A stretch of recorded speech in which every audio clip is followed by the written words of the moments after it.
Hello everyone, it's October 24th. I'm really stuffed up. It's been horrible. I'm in Canada and the weather has affected me. I'm suffering from a cold. But I want to, first of all, just say we are 7 days out from the official release of Riftbound. I know there was some, we talked about the last day that it dropped early at Walmart and everything that's happening and the card quality. It's actually insane. Um, but I just wanted to just thank you all for the engagement on the video so far. I know we're new, but we're going to be covering Riftbound primarily along with, Pokemon and other TCGs and of course vendor content. Try and get some more vendor shorts out today and some more vendor POVs. But besides that, I wanted to just do a quick video just kind of discussing the collectibility in the market and something that not someone on here, but someone on Instagram asked me was like, what do I think the prices are? So I wanted to show you something.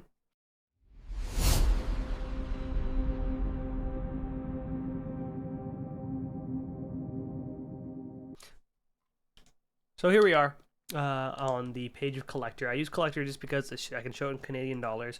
I know most of you probably be looking at USD, but I operate in Canadian dollars. For the sake of this video, we're going to do USD. I want to talk about a little bit the prices of everything. Don't believe any of this right now. Don't look at any of these prices as the price of what cards are going to be and what's going to happen. We don't know. I think there's going to be a lot of fluctuation. And I think that, like, first of all, a booster display is probably going to be either a lot more if it's hard to find, or if the game doesn't pick up enough traction, not enough people want the product or want the players, which I doubt is going to be the case. It could drop. Origins booster displays, I expect those to be for now at MSRP. It's already over on MSRP, but I guess for secondary mark wise, I think it's gonna be higher than that. I don't think it's gonna be that low, but I could be wrong.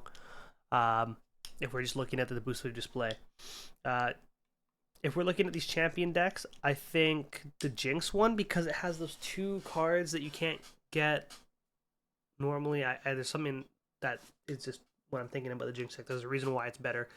That will be more expensive. I got all three of the decks, so that's me. I bought them all. My shipment should be coming on the 31st. This 2000 Tail Watcher, it's going to be a good card. Zoina's Artigar could be a good card. Mind Splayer, good card. Sabotage, good card. Soul Gorger, good card. I don't think that they're going to be $20 a piece. I think we're going to have a lot more accessibility to these cards than people think. I don't think they're going to be the hardest things in the world to get.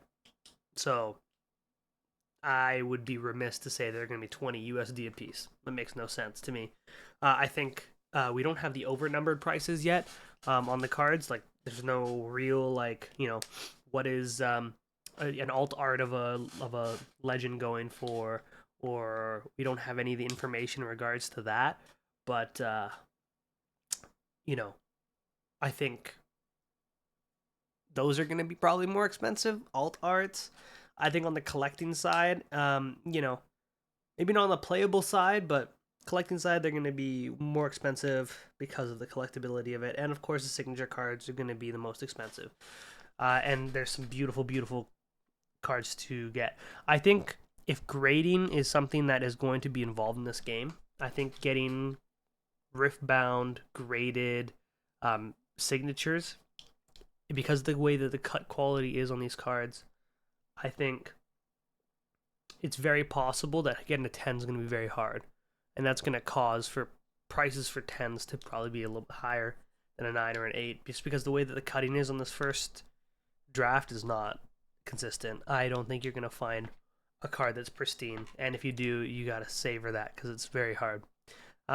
Yeah, I think these prices are also a little high. I feel like rares, from what I remember when they were doing the pre-releases, the rare hit rate, like, it's very often you're going to get a rare. Like, you're guaranteed a rare. There's not too many crazy rares. The way that they have the slots organized, they really want people to be able to build the decks that they want just by getting packs and whatnot. So I don't think we're going to have too much of a problem. I don't know.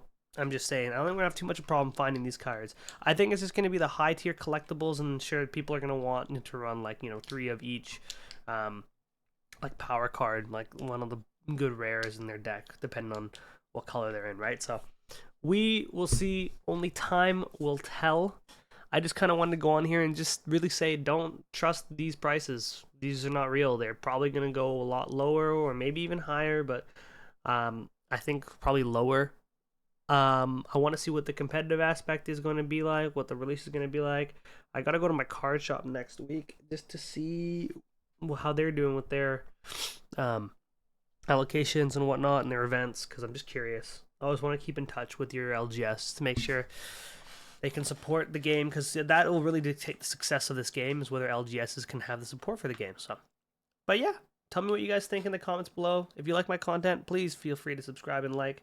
I'm really trying to get to 50 subscribers at least, so I can start doing some live stream content. Meanwhile, I'm going to be editing out some content for the shorts and some content for long form POVs for vendors. So yeah, that's what we're going to do. Anyways, I hope you enjoy the rest of the day. I'm going to go and rest and edit some videos. I'm super out of it with this cold, so thank you guys for tuning in.